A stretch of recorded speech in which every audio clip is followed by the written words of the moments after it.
Alright, so everyone knows that English has some pretty crazy spelling and could really use a rework. Many people have tried to create a reform and no one has really succeeded. So I figured I would give it a shot, see what I can make of it. So this is my English spelling reform. That is what it says in red right here, believe it or not. And this is my name, Chase Heinen. Here are some of the problems with English spelling. Very inconsistent. We've all seen the goatee fish meme. For non-native speakers, learning English is very difficult. Learning new English words through reading is hard for native speakers. I don't even want to try to pronounce that word. And there are many sounds we use in speech that are not represented in writing. Like treasure, treasure, azure. I didn't know the E-A-S-U-R combination made the zhur sound, but I guess it does. Two things. Make the spelling more consistent, increase the permeability of English writing. And what does that mean? That means making it easier for people to learn English and more accurately represent the sounds of English speech. To make this process easy, I have laid out a few steps. There are 2 accent marks I would like to introduce. Plenty of letters in the Latin alphabet are unnecessary. Create a more strict system for what symbol represents what sound. Add symbols to represent sounds we use that aren't currently represented by any letters. And in doing this, that creates a whole bunch of problems. After implementing a couple of these steps and writing out a few example sentences, I realized I pretty much just made English look like some kind of Slavic language. So I've decided to change the whole theme of this to make English look Slavic for the first time. The Y chromosome in my body is from this part of Europe. So does that make me Slavic? Maybe. But something in my bones yearns to be like them, so I guess this is my way of doing that. So step 1, introduce accent marks. Up there in red is the simple accent grave. In our reform, we're going to use it to indicate stress on a multisyllabic word, so we won't need to use it for single syllable words, and you'll see once we get into some examples. It's exactly like in Spanish, if any of you are familiar. Adding this simple mark can add so much context to a word. For our purposes, it can be found on any vowel in a multisyllabic word. So this would make dinosaur, dinosaur, question, question. And as you'll see in English, it's often on the first syllable, but that's not always the case, as you can see with guarantee and guarantee. Adding this little mark can also add context to whether you are resigning or re-signing, unionized or unionized. When writing speech, it can also be used to add inflection, such as excuse me and excuse me to indicate sarcasm. It can also be used to show inflection in foreign words for how they pronounce it in their language. Gaza now being Gaza. Step 2, remove superfluous letters. So first of all, K and X, you guys are useless. Other letters cover what you do. Get in the bin. So for step 2, there are a couple things that you need to know going into it. The first one is vocalization. So what is it? It is the activation of vocal cords in the throat. It will influence how consonants sounds. It'll change them quite a bit. I don't think we need new letters to represent the change, honestly. I think it can be done with an accent mark, and so it will be done with an accent mark. To do that, we'll use this little accent here. This accent is called the Quran. Koran. In Slavic languages, like I guess that we're basing English off of now, it usually indicates some kind of palatization. So C makes the ch sound and S makes the sh sound. In our reform, since it's a little v, it's going to indicate vocalization. So what letters even need vocalization? What letters are vocalized? Let's take a look. These letters. T and D, K and G, P and B, F and V, S and Z. All of these are paired together.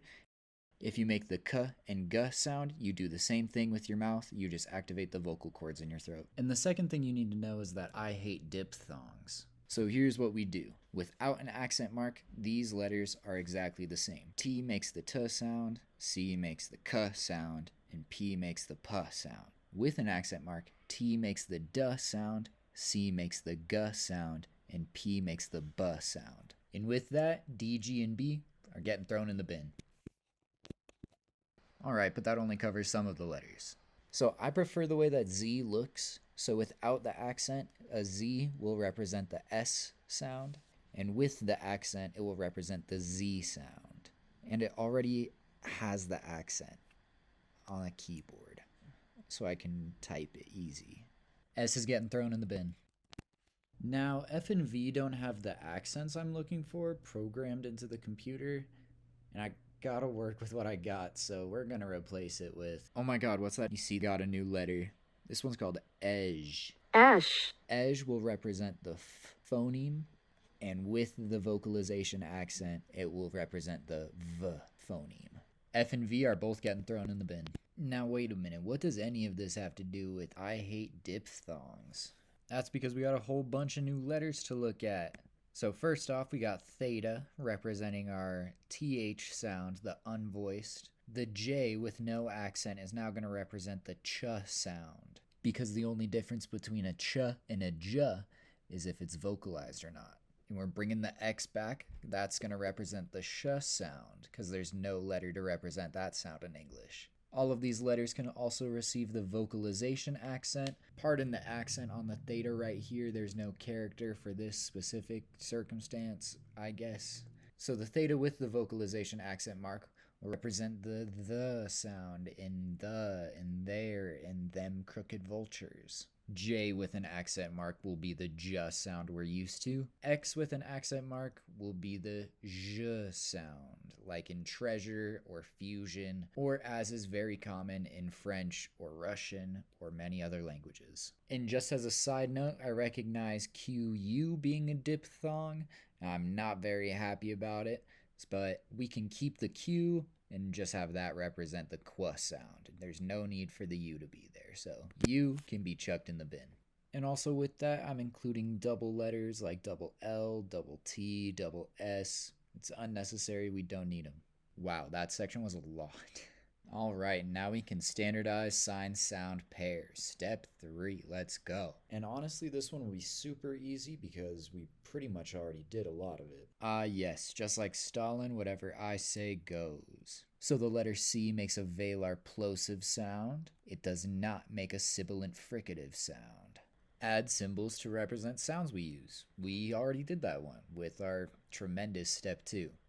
And I apologize for the accent mark that is not above the Y, because I can't put an accent mark above a Y for some reason. Alright, that was a lot, so let's review.